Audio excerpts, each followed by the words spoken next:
안녕하세요. 어릴 때 보육원에서 자란 저는 부모님도 가족도 없이 오랫동안 혼자 지내왔어요. 어느 날 일 때문에 나가셨던 두 분은 갑작스런 폭설로 인해서 사고를 당하게 되었고, 주변을 수소문해도 아무런 연고도 찾을 수 없어 맡아줄 사람을 찾지 못해 자연스럽게 보육원으로 들어가게 되었어요.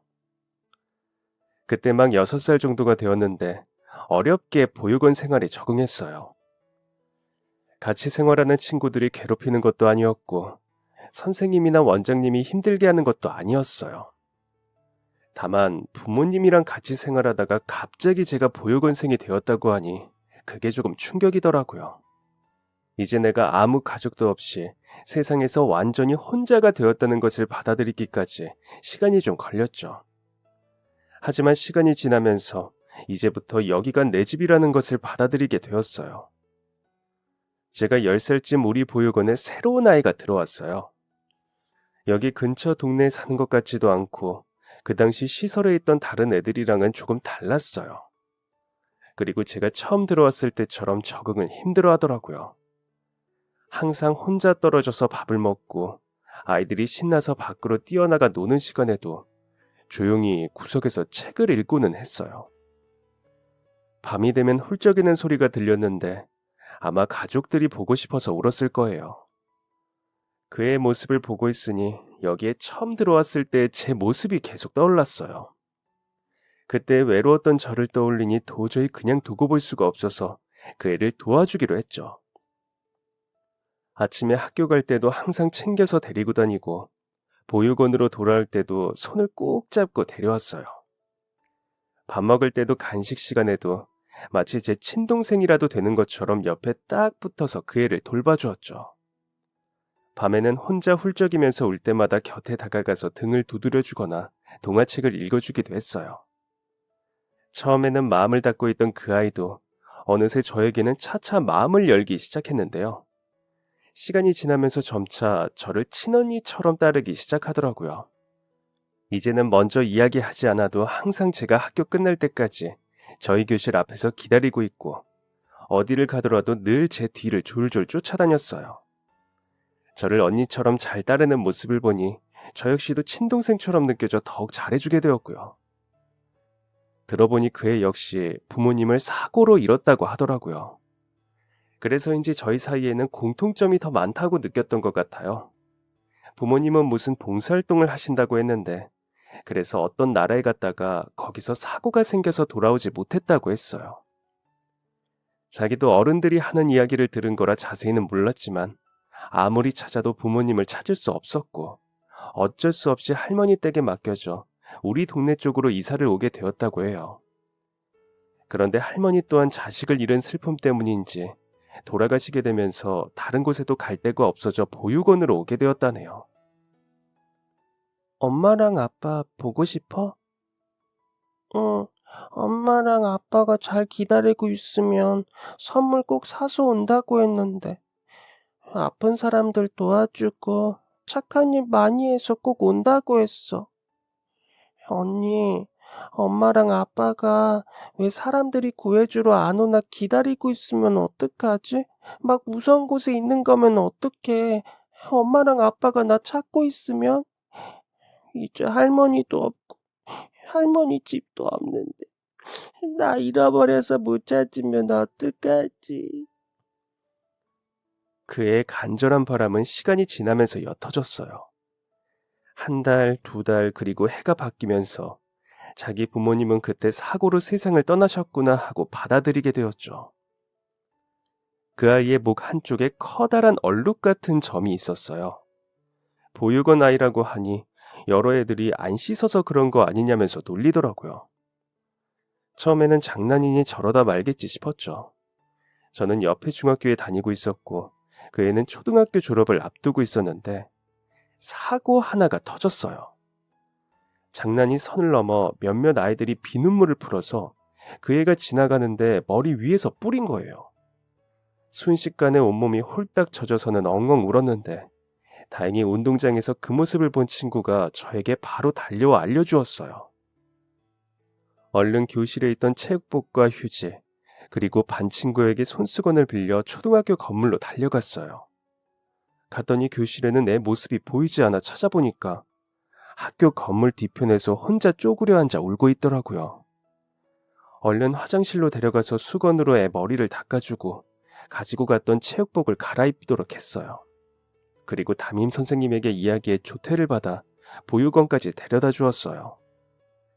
아이는 가는 길에 속상해하면서 엉엉 울었어요. 물론 지금 속상할 수 있어. 언니 앞에서는 언제든지 펑펑 울어도 돼. 그런데 친구들 앞에서는 이제 울지 않으려고 해보자. 아이들이 놀릴 때마다 울거나 도망치지 말고 당당하게 이야기해. 하지 말라고. 그 점은 네가 안 씻거나 깨끗하지 않아서 생긴 얼룩이 아니잖아. 그 친구들이 너에 대해서 나쁘게 이야기하는 것을 참고만 있으면 안 돼. 언제나 싸움하는 것은 좋지 않지만 때로는 불합리한 것에 대해 너의 의견을 이야기하고 맞서는 것도 중요해. 아닌 건 아니라고 똑부러지게 말할 줄도 알아야 하거든. 지금은 언니가 바로 옆에 중학교에 다니니까 널 도와줄 수 있지만 내년이면 고등학교를 더 멀리 다니게 될 텐데 그때는 이렇게 바로 달려와 줄 수 없을지도 몰라. 그러니까 너를 위해서도 언니를 위해서도 네가 더 당당해져야 해. 할 수 있겠어? 언니 말이 맞아. 나 어릴 때 엄마랑 아빠가 항상 이 점 보면서 천사님이 이불을 덮어준 것 같다고 했어. 엄마랑 아빠는 항상 이 점을 보고 사랑스럽다고 했는데 맞아. 언제까지 언니 뒤에만 숨어있는 어린애일 수는 없지. 언니, 내일부터는 누가 놀리거나 괴롭히면 하지 말라고 당당하게 이야기해볼게. 고마워. 그리고 다음날 학교에서 아이들이 또 놀리길래 이번엔 크게 한마디 했다고 하더라고요. 자기는 매일 깨끗하게 너보다 잘 씻는다고 너부터 세수나 하고 오라고 맞받아치기도 했다니 하루 만에 엄청나게 큰 변화였죠. 저러다 싸움이라도 나는 거 아닌가 조마조마했는데 오히려 조용했던 아이가 갑자기 달려드니까 겁을 먹은 건지 다행히 그 후로는 놀리는 친구들이 줄어들었다고 해요. 그리고 남자애들한테 당당하게 맞서는 모습을 보고 여자친구들이 이런 모습이 있는 줄 몰랐다고 멋있다면서 교실에서 인기쟁이가 되었다네요. 덕분에 저는 마음 편하게 고등학교로 진학할 수 있었어요. 하루라도 빨리 돈을 벌고 싶어서 자격증도 따고 전문 기술을 배우려고 실업계 고등학교로 진학했는데요. 우리 보육원 친구 중에 어릴 때부터 같이 지내던 아이도 저랑 같은 고등학교에 가게 되어서 3년 내내 함께 등하교 했어요. 고등학교 내내 등교랑 하교도 같이 하고 점심시간이나 쉬는 시간에도 자주 붙어 다녔는데요. 어릴 때부터 시설에서 꽤 오래 보긴 했었지만 저랑은 성격이나 취향이 달라서 아주 친하지는 않았는데 고등학교를 함께 다니면서 완전 친한 친구가 되었어요. 그 친구는 졸업하면 바로 서울에 가서 살고 싶다고 늘 이야기하며 거기서 자리 잡으면 저도 올라와서 같이 살자고 말하고는 했죠. 저희는 졸업하고 나서도 연락하자고 약속했고 고등학교를 마무리하며 각자 자신이 원하는 길로 향했어요. 그리고 고등학교를 졸업 후 저는 근처의 작은 회사에 취직했어요. 컴퓨터로 전산 입력을 하고 영수증을 정리하고 계산해서 제출하는 일 등을 했죠. 전산과 회계 업무라고는 하지만 대부분은 허드렛 일이었어요. 탕비실을 정리한다거나 물건을 채워두거나 다른 직원분들 심부름을 하고 손님이 오시면 커피를 내어드리는 그런 일이었죠. 그래도 졸업하고 취업해서 직장도 갖게 되고 돈도 버니까 뭔가 어른이 된 것 같기도 하고 뿌듯함이 느껴지더라고요. 또 직접 돈을 버니까 쓰고 싶은 곳에 쓸 수도 있고요. 그래봤자 옷이나 화장품 몇 개를 사고 나머지는 동생들 간식비나 스티커 같은 걸 사주는 게 다였지만요. 고등학교를 함께 다닌 친구는 졸업 후에도 꾸준히 연락했어요. 서울에 아는 사람이 있어 그 소개로 어떤 직장을 다니게 되었는데 월급이 엄청 많다고 하더라고요.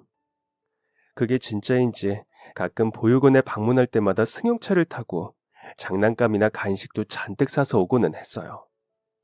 우와, 너 서울 가더니 진짜 성공했다. 에이, 아니야. 저것도 그냥 회사 차야. 사장님이 좋은 분이라 엄청나게 잘해주셔. 아, 맞다. 조만간 자리 날 것 같아서 내가 너를 적극 추천했거든? 사장님이 내 친구면 믿을 만하다고 하시는데, 어때? 생각 있어? 나? 나는 서울 갈 생각은 안 해봤는데. 에이, 진짜 돈을 벌려면 큰 물에서 놀아야지. 너도 언제까지 이 동네에만 있을 순 없잖아. 우리도 당장 자리가 나는 건 아니니까 천천히 생각해봐. 아니면 주말에 한번 놀러 와라. 우리 집에서 자면 되니까. 내가 서울 관광 시켜줄게. 그로부터 몇 주 후, 저는 친구의 이야기에 솔깃해 서울로 여행을 갔어요. 금요일 저녁 버스를 타고 도착하니 친구가 데리러 나왔더라고요. 자기 집이라면서 어딘가로 데려갔는데 엄청 깔끔하고 넓은 오피스텔이었어요. 주차하고 지하에서 엘리베이터를 타고 꽤 높이 올라갔어요.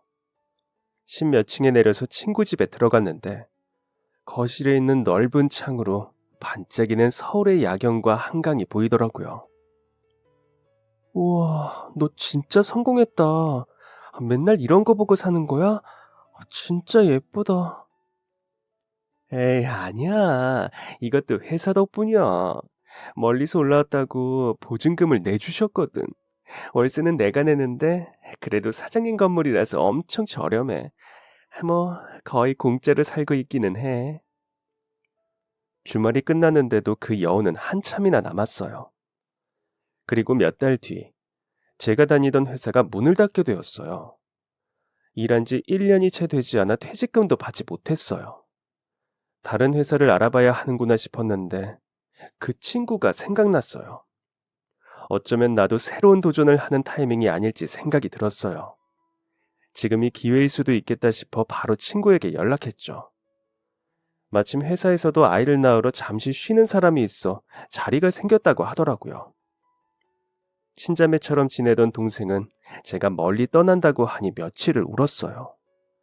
마지막으로 인사를 하고 가는 날에도 우느라 밖에 나와보지도 않더라고요. 언니 가는데 인사 안 해줄 거야? 앞으로 못 볼 거잖아. 그냥 가버려. 에이, 앞으로 왜 못 봐? 오히려 가서 언니가 돈 많이 벌어서 차도 사고 서울에 멋있는 집도 얻으면 너도 데리러 올 수 있고 언니랑 같이 서울에서 살 수도 있는데? 치, 진짜? 그럼 언니는 항상 돈 열심히 벌면서 우리 동생 뭐 맛있는 거 사줄까, 어떤 예쁜 걸 사줄까 고민하잖아. 언니는 항상 우리 동생 생각뿐이야. 가서 열심히 일하고 돈도 많이 벌어올게. 그리고 계속 서울에서 살게 되면 너도 학교 졸업하고 같이 살자. 어때? 좋은 생각이지? 언니, 자주 연락해야 해. 자주 찾아와, 알았지? 나 여기서 언니가 유일한 가족이란 말이야. 그럼 매일 전화할게. 시간 날 때마다 내려올게. 나한테도 네가 유일한 가족이야. 너는 열심히 공부하고 나는 열심히 돈 벌어서 졸업하면 우리 같이 살자. 알겠지? 약속. 그렇게 우는 동생을 달래고 손가락을 걸어 약속하고 저는 서울로 떠났어요. 하지만 그때는 몰랐어요. 그게 저의 마지막이 될 거라는 것을요. 친구랑 같은 건물이었지만 다른 층에 있는 원룸에서 지냈는데 나중에 정직원이 되면 그 애가 사는 곳처럼 방 2개짜리 집으로도 옮겨주고 차도 나온다고 하더라고요. 월급도 수습기간은 이전 직장과 비슷한 수준이었어요. 언젠가 보육원에 두고 온 동생과 둘이 한강이 보이는 방 2개짜리 집에서 같이 살게 될 것을 떠올리며 열심히 일을 했어요. 일도 어렵지 않았고 사람들도 모두 잘해주셨어요. 다만 마음에 걸리는 게 있었다면 근무를 시작할 때쯤 제가 냈던 돈이었어요. 여기서 집도 구해주고 차도 구해주잖아. 월급도 정말 많이 주고 사장님이 마음씨가 좋아서 그렇게 해주시는 건데 그걸 악용하는 사람들이 있더라고. 그래서 전에 차도 그냥 가지고 도망쳐버리는 사람들도 있고 받을 거 다 받고는 갑자기 출근 안 해버리는 사람들이 있어서 그런 일이 없도록 예방 차원에서 내는 거야. 어차피 월급도 잘 나오고 집도 해결되고 밥도 회사에서 먹을 수 있으니까 한동안 큰돈 들어갈 일도 없어. 그리고 돈도 6개월 뒤에 다시 돌려주니까 걱정할 것 없고, 오히려 사장님이 잘 아는 은행분 통해서 적금 통장에 넣어두는데 그게 이자가 엄청나서 난 6개월이 지나도 안 돌려받고 그냥 거기에 넣어두고 계속 이자 받고 있어. 꽤 큰 금액이었는데 제 기준에서는 그동안 제가 모았던 돈의 거의 전부였어요. 그래도 3개월 뒤에는 급여가 확 오르기 때문에 괜찮다 싶었어요. 3개월 수습 기간은 월세도 내지 않아도 된다고 해서 식비 외에는 딱히 돈이 들어갈 곳도 없었어요. 그렇게 4개월째가 되니 정말 통장에 어마어마한 금액이 찍혔어요. 이 정도의 돈을 벌 수도 있구나, 입이 떡 벌어졌죠. 이 돈으로 뭘 해야 하나 싶었어요. 사실 어디에 딱히 쓸 곳도 없어서 그냥 통장에 그대로 넣어두었어요. 이 기회에 꾸준히 모아야겠다 싶었거든요. 보육원에 있는 동생이 공부를 무척이나 잘하는데 나중에 사람들을 도와주는 게 꿈이라고 의사가 되고 싶다고 했어요. 들어보니 의대는 돈도 많이 들어간다고 하길래 나중에 등록금이라도 보태려면 한 푼이라도 더 모아두는 게 낫겠다 싶었어요. 저에게는 정말 친동생 같은 친구라 헤어질 때 나중에 같이 살자고 했던 약속도 진심이었거든요. 하지만 문제는 5개월째에 생겼어요. 어느 날 아침 출근을 했는데 사무실에 사람들이 잔뜩 서 있더라고요. 이 사장 어디 갔어? 사장 나라고 해. 무슨 일이세요? 뭐야, 당신 여기 직원이야? 네, 그런데요. 네가 여기 직원이야? 사장 지금 어디 있어? 너희 사장 지금 어디 있냐고? 뭐야, 아가씨도 한패야? 야, 그동안 내 돈으로 네가 월급 받아먹었지? 아이, 너희 사장 지금 어디 있냐고?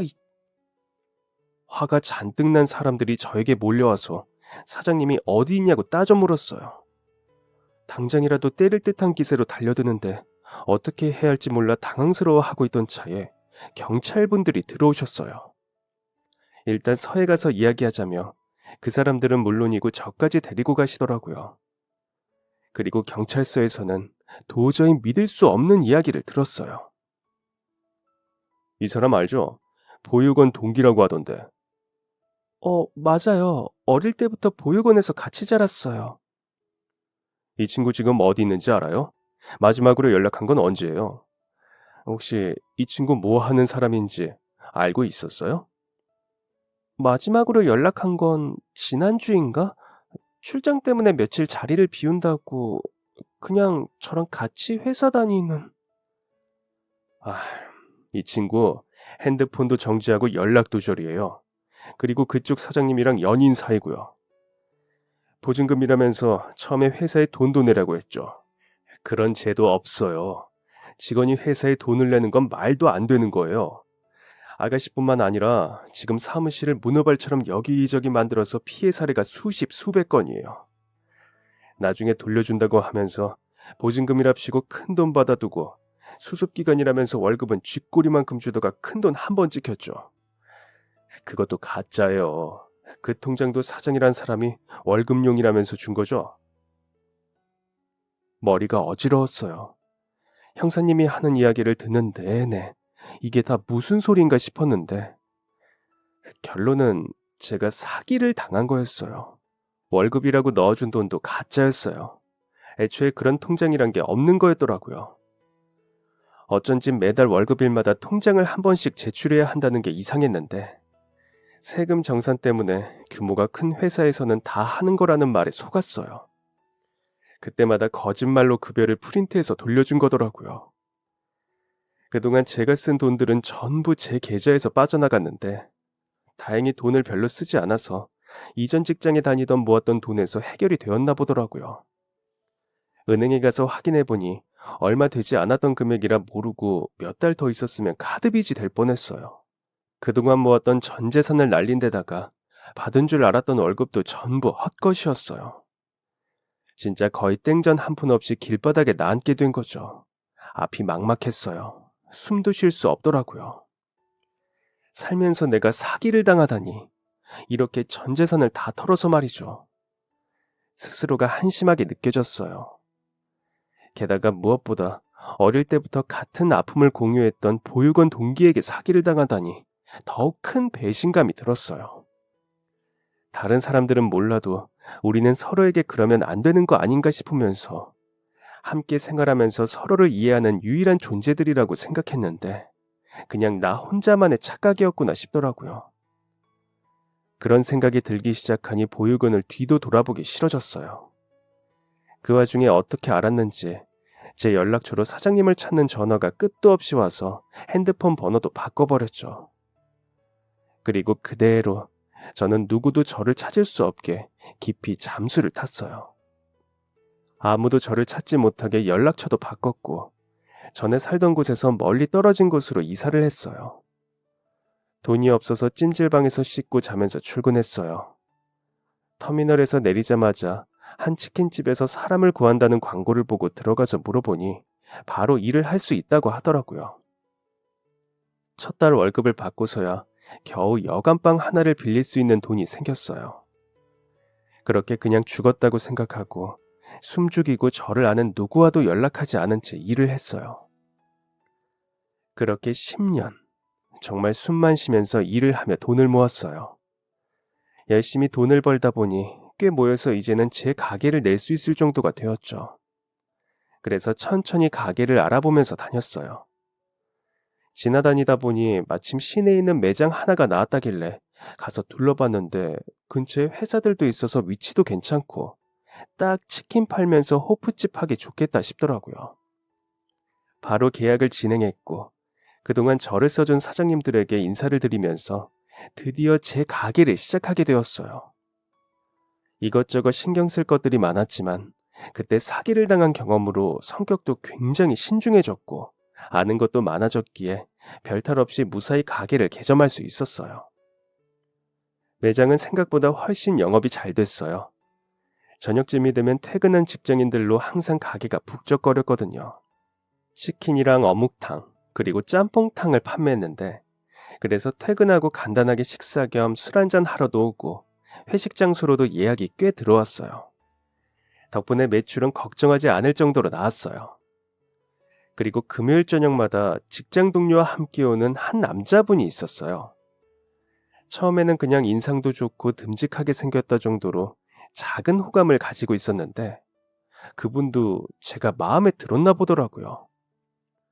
올 때마다 인사도 하고 대화도 몇 마디씩 나누다가 시간 날 때 밥이라도 한 끼 먹자면서 명함을 주고 갔어요.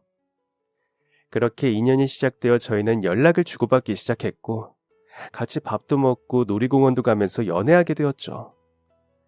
제가 장사를 하다 보니 주말에는 더 바빴는데 그 사람은 평일 내내 출퇴근하느라 힘들었을 텐데도 저를 돕겠다고 휴일에도 일손으로 도왔어요.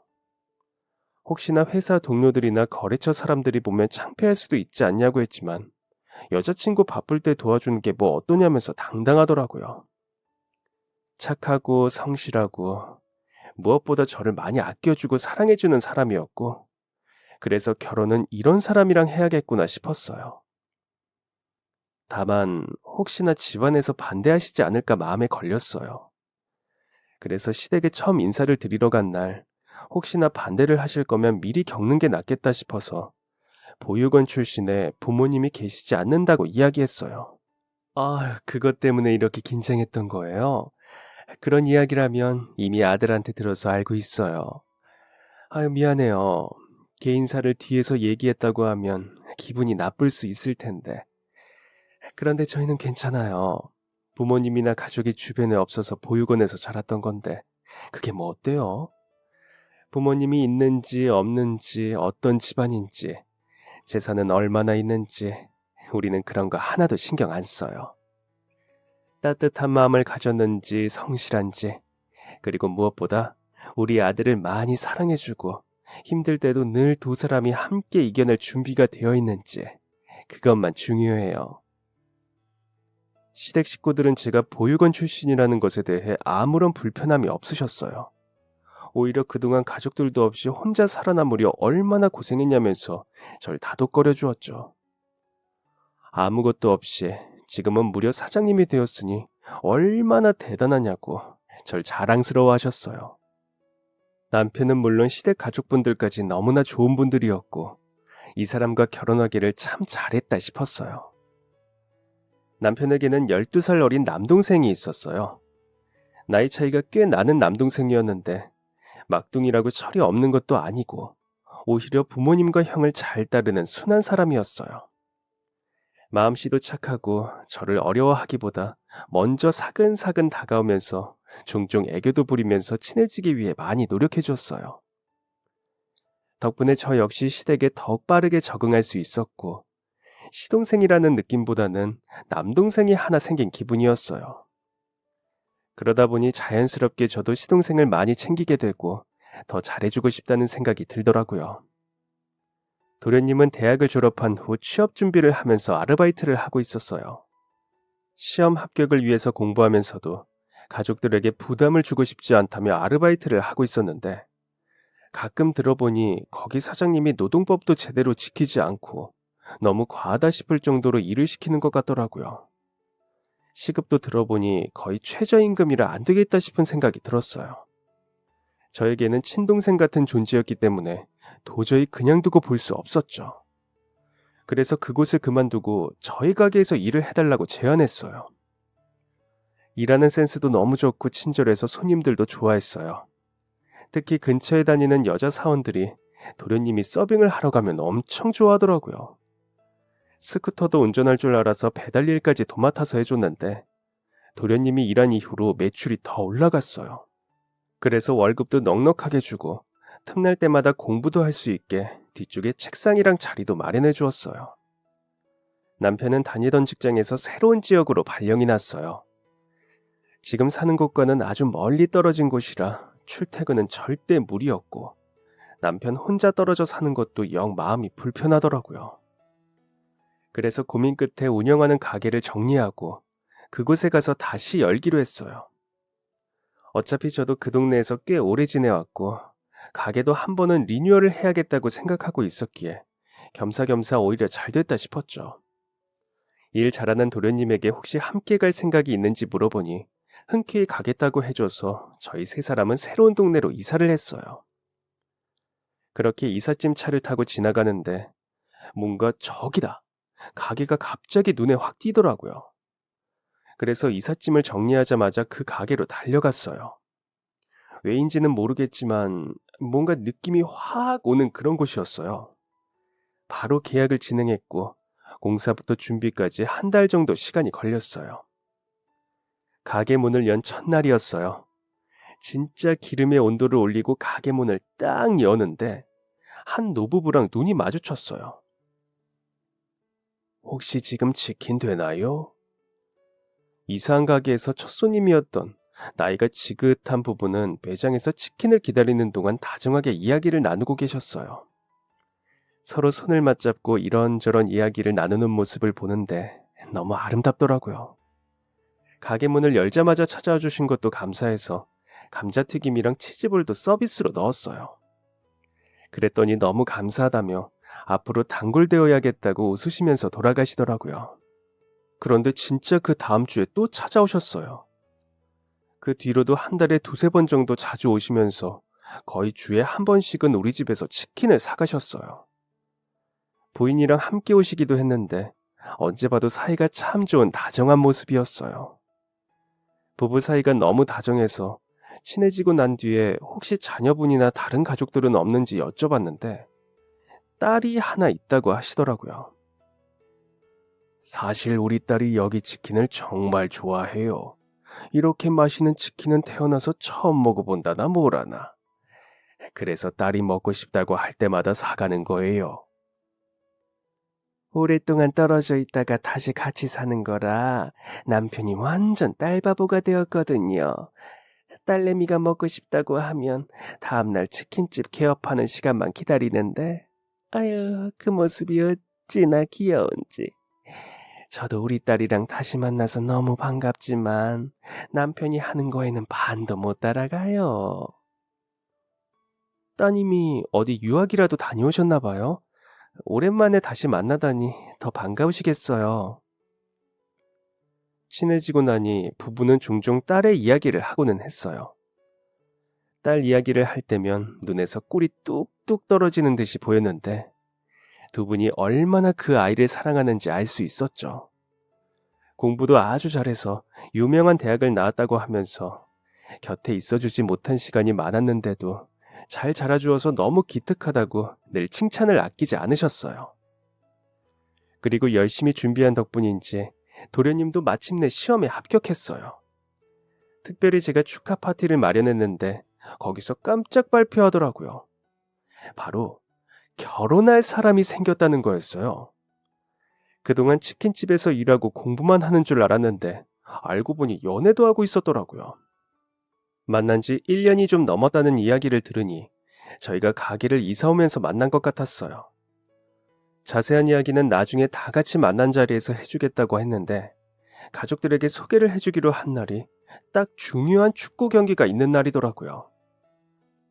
어쩌죠? 이날 이미 단체 예약이 2개나 들어와 있어서 가게 문을 닫을 수가 없을 것 같은데. 어쩔 수 없죠. 그러면 부모님이랑 형이랑 먼저 자리할게요. 어차피 정식 상견례는 2주 뒤에 하기로 했으니까 그때 놔주세요. 이미 예약을 다 받아두어서 어쩔 수 없이 이번 자리는 저를 빼고 참석하기로 했어요. 나중에 남편에게 들어보니 얼굴도 예쁘고 현재 의사로 일하고 있는 엘리트라고 하더라고요. 말하는 것도 사람이 참 됨됨이가 되었다 싶을 정도로 참하고 속도 깊은 것 같다고 했어요. 집도 꽤 잘 산다고 하는데 돈 많은 사람이라는 느낌보다는 어딘가 잘 배웠다는 귀티가 흘렀다네요. 어떤 사람인지 궁금하기는 했지만 외동딸이라서 다음 상견례 때는 혼자 나온다는 이야기를 듣고 괜히 가족들이 많이 나가면 부담이 될 것 같아 나는 가지 말아야겠다 속으로 생각했어요. 그런데 상견례 날이 다가오니 어머니께서 저에게도 같이 나가자고 연락이 왔어요. 저는 그분이 외동딸이라 혼자 나올 텐데 괜히 저까지 나가면 너무 부담스러울 것 같다고 이야기했죠. 그랬더니 그쪽에서도 꼭 같이 나왔으면 좋겠다고 했다면서 지난번에 저를 같이 못 봐서 정말 아쉬워했다고 하더라고요. 그렇게까지 이야기하시니 차마 더는 거절을 할 수 없어서 가게 문을 닫고 상견례에 참석했어요. 식당의 문을 열고 딱 들어갔는데 너무나 익숙한 분들이 앉아 계시더라고요.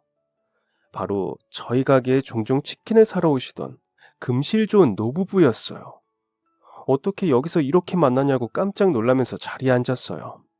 이런 인연도 다 있구나 반가워하며 인사를 나눴죠. 미안해서 어쩌죠? 우리 딸이 지금 접촉 사고가 나서 처리 중인데 조금 늦는다고 먼저 식사를 하고 있으라고 하네요. 부부는 전화 한 통을 받더니 곤란한 표정으로 이야기했어요. 사고 때문이면 어쩔 수 없지 않냐고, 어디 다친 곳은 없냐고 다들 걱정 한마디씩을 보태고 괜찮다고 기다릴 수 있다고 하면서 서로 안부도 묻고 이런저런 이야기들을 하고 있었어요. 한 30분쯤 지났을까 죄송하다면서 한 아가씨가 문을 열고 들어오더라고요. 그런데 그 아가씨는 문가에 선 채로 저를 보더니 그대로 굳어버렸어요. 한 발짝도 움직이지 않고 저를 똑바로 바라보고만 있더라고요. 그러더니 막 달려와서는 저를 끌어안았어요. 다들 놀라서 아무 말도 못하고 있고 저도 한마디도 하지 못한 채 엉거주춤 앉아있지도 일어나지도 않는 자세로 있었어요. 언니, 나 모르겠어? 나야, 기억 안 나? 그 아가씨는 갑자기 목에 두르고 있던 스카프를 벗어서 손으로 가리켰어요. 거기에는 아주 익숙한 얼룩 같은 점이 있더라고요. 그걸 보자마자 다시 얼굴을 보니 어릴 때의 기억이 조금씩 떠올랐어요. 너 우리 보육원에서 같이 지냈던... 맞아, 나야. 이제 기억나? 그동안 대체 어디 있었던 거야? 어디서 뭘 했던 거야? 내가 언니 얼마나 찾아다녔는지 알아? 핸드폰으로 전화했더니 계속 없는 번호라고 뜨고 나중에는 어떤 사람이 봤더니 그분이 연락처 바꾼 것 같다고 자기는 전혀 관련 없다고 모르는 이름이라고 하는데 다른 동기 언니들도 다 소식도 모른다고 하고 졸업하면 언니랑 같이 살 날만 기다리면서 하루하루 버티고 있었는데 갑자기 연락도 하나 없이 사라져버려서 내가 얼마나 찾았는지 알아? 근데 어떻게 여기서 만나? 미안해. 내가 정말 미안해. 사실 그때 동기가 소개해준 회사가 전부 사기였어. 그동안 모아두었던 전 재산도 다 날아가고 믿었던 보육원 동기한테 그런 사기를 당하니까 뭔가 같이 지냈던 사람들 전부 믿을 수 없어지더라. 그 와중에 그 회사에서 사기당했던 사람들이 자꾸 내 연락처로 전화해서는 사장 어디 있냐고 찾아서 어쩔 수 없이 연락처도 바꿔버렸어. 그때는 나도 정신이 너무 없었고 내가 다른 사람을 생각할 마음의 여유가 없었어. 그리고 그냥 보육원과 관련된 모든 걸 다 보기가 싫어서 네가 그렇게 기다리고 있을 거라고 생각 못했어. 미안해. 내가 그때는 나만 생각하느라. 그런 일이 있었어? 그럴수록 더더욱 말했어야지. 언니랑 나 유일한 가족이라며. 언니가 그랬었잖아. 나는 그것도 모르고 갑자기 무슨 일이라도 생겼나? 혹시 어디서 험한 일이라도 당했나? 매일 얼마나 걱정했는지 몰라. 뉴스에 언니랑 비슷한 나이대의 사람이 안 좋은 일을 당했단 기사라도 나오면 혹시 맞을까봐 기자들한테 이메일도 보내고 경찰서에 전화도 하고 한동안은 지나가다가 먼저 나를 알아보지 않을까 싶어서 일부러 목에 있는 점도 가리지 않고 다녔어. 마지막으로 소식 들었던 게 언니가 서울 갔던 거라 알지도 못하는 동네들을 괜히 돌아다니기도 했어. 혹시라도 우연히 마주칠까봐. 내가 정말 얼마나 소식을 기다렸는지 몰라. 그렇게 애타게 찾아도 만나지 못했었는데 인연이라는 게 이런 건가 봐. 예상치 못한 순간에 이렇게 딱 나타나는 거. 언니, 그동안 너무 보고 싶었어. 저희는 서로를 부둥켜 안고 한참을 미안하다, 보고 싶었다는 이야기를 했어요. 감정을 조금 식히면서 저희는 자리에 앉았어요. 그리고 이 상황을 궁금해하는 가족들에게 처음 만났을 때부터 어떻게 헤어지게 되었는지를 천천히 설명해드렸죠. 그런데 어떻게 된 거야? 부모님이라니. 입양이라도 간 거야? 아, 맞다. 언니, 우리 부모님 처음 보지? 아니, 이분들이 날 낳아주신 진짜 부모님이야. 뭐? 진짜 부모님을 찾았다고? 응. 어느 날 기사를 봤는데 누가 경찰에 실종신고 관련해서 유전자를 등록해서 가족들을 찾았다고 하더라고. 그때까지도 나는 한편으로 부모님이 혹시나 나를 찾고 있지는 않을까 하는 생각을 했어. 그래서 대학생 때 근처 경찰서에 가서 유전자 등록을 했지. 그런데 진짜로 나중에 연락이 왔더라고. 솔직히 반신반의했어. 부모님이 나를 찾고 있지는 않을까 기대를 했지만 한편으로는 이렇게 오랫동안 만나지 못했던 건 아무도 찾지 않기 때문이란 생각도 들었거든. 그래서 불안하고 초조한 마음으로 기다렸는데 알고 보니 부모님도 그때까지 나를 찾고 계셨던 거야. 유전자 일치까지 확인하고 그때부터 쭉 부모님이랑 같이 살고 있어. 그리고 나도 부모님 따라서 의사가 되었고. 저희도 혹시나 해서 유전자 등록을 해놨던 건데 진짜 연락이 와서 얼마나 놀랐는지 몰라요. 하나뿐인 딸을 찾고 싶다는 생각은 간절했지만 사람이라는 게 어느 순간부터는 답이 오지 않으니 조금씩 포기하게 되더라고요. 이대로 영영 찾을 수 없겠구나 싶어 어디서든 제발 잘 살아있어만 달라고 했는데 이렇게 딸을 찾게 된 게 매일 얼굴을 보면서도 믿어지지가 않아요. 그냥 오랫동안 떨어져 있다가 다시 만나게 되었다고 하셔서 딸이 어디 유학이라도 다녀왔구나 했어요. 저랑 같은 보육원에 있던 동생일 거라고는 생각도 못했는데 그동안 이렇게 가까이에 있었다니. 단골 손님분들을 상견례에서 만난 것만으로도 너무 신기한데 저랑 친자매 같던 친구의 부모님이라니 정말 신기한 인연이네요. 게다가 너는 의사가 됐어? 어릴 때부터 꿈이라고 했었는데 현실로 이뤘구나. 어릴 때부터 공부도 엄청나게 잘했었는데 너 의대 갈 거 생각해서 내가 막 돈도 모으고 그랬었는데. 뭐? 그랬었어? 전혀 몰랐어. 맞아. 그리고 우리 부모님 두 분 다 의사야. 그때도 해외 의료 봉사를 갔다가 갑작스런 사고에 휘말리시면서 아버지가 다리까지 다치셔서 전화도 안 되는 곳에서 몇 달을 고생하셨다고 하더라고. 큰 사건이 터진 후 몇 달간 연락도 되지 않고 흔적도 찾지 못하니 다들 단순 실종이 아니라 어딘가에서 돌아가셔서 찾을 수 없다고 생각을 한 거고, 몸 회복하고 겨우겨우 돌아오셨더니 다들 죽은 줄 알고 있어서 깜짝 놀라셨대. 거기다 딸은 어디 갔는지 찾을 수도 없고 데려갔다는 할머니마저 돌아가셔서 어디 수소문할 것도 없고. 그리고 도련님과도 어떻게 만나게 되었는지 이야기를 들을 수 있었는데요. 지난번에 제가 기름이 튀어서 팔에 화상 입었던 거 기억나세요? 그래서 근처 병원에 치료받으러 갔다가 딱 이 사람을 만나게 되었죠. 첫눈에 보자마자 제 이상형이다 싶더라고요. 고백하고 싶었는데 그때는 취준생의 형수님 치킨집에서 아르바이트하는 처지라 나 같은 게 감히 의사한테 고백을 어떻게 하나 싶었는데, 이 친구가 먼저 제가 나가는데 명함을 주면서 다음에 밥이나 같이 먹자고 하더라고요. 제가 취준생이어도 괜찮다면서요. 왜냐면 그때 아버지가 잠깐 인사하러 들리셨다가 나가는 길이었거든. 부딪히면서 모자를 떨어뜨리셨는데 그걸 다친 팔로 주워서는 손으로 털어서 드리는 거야. 아주 짧은, 어쩌면 별거 아닌 행동일지 몰라도 내 눈에선 그 모습만으로도 이 사람이 참 친절하고 따뜻하구나 생각이 들었어. 그리고 이야기를 나눠보니 가족들에게 부담을 주기 싫어서 돈을 벌면서 공부하고 있다고 하길래 뭔가 생각이 단단한 사람 같았어. 치킨집에서 일한다는 이야기를 듣고 몇 번이나 가볼까 했었는데 이 사람이 자기 그렇게 서빙하는 모습은 보여주고 싶지 않다고 하더라고. 자기 가게도 아니고 아르바이트생으로 일하는 모습은 뭔가 보여주기 싫다고 오지 말라고 부탁해서 그동안 가본 적이 없었는데 그 전에 갔다면 우리가 더 일찍 만났을 수도 있었겠다. 인연이라는 게 참 묘하더라고요.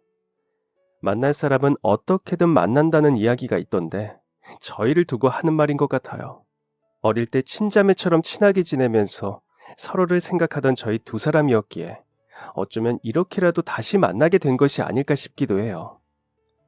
이렇게 어마어마한 인연을 풀어놓으면서 상견례 자리는 뭔가 드라마의 한 장면처럼 되었는데요. 저희 인연을 들으시더니 시부모님도 어떻게 그런 일이 있냐면서 우리 집 며느리들은 역시 특별한 사람들이라며 신기하시더라고요. 그동안 서로 모르고 지냈던 오해들도 풀리고 저희는 따로 자리를 마련해서 떨어져 있던 세월만큼 쌓여있던 묵은 이야기들을 하면서 회포를 풀었는데요. 마지막으로 학생일 때 만났던 아이와 이제는 맥주 한 잔을 기울이며 이야기를 나누고 있으니 뭔가 어색하기도 하더라고요. 그래도 이렇게 다시 만날 수 있게 되어서 정말 다행이라는 생각이 들어요. 상견례도 무사히 마치고 도련님, 아니 이제는 서방님이죠. 서방님도 좋은 회사에 당당하게 입사하게 되었는데요. 회사에 적응하랴, 곧 진행될 결혼 준비하랴 아주 바쁜 나날을 보내고 있어요. 그리고 저는 저와 오랜 인연을 나눈 동생을 이제 동서로 맞이하게 되는데요. 다시 만난 저희는 같이 결혼식에 입을 한복이랑 드레스도 보러 다니고 예물도 보러 다니면서 친자매처럼 지내고 있답니다.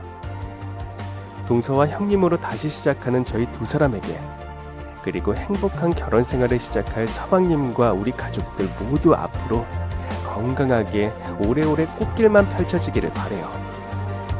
지금까지 사연 들어주셔서 감사합니다. 사연이 재밌으셨다면 구독과 좋아요를 눌러주세요. 감사합니다. 안녕히 계세요.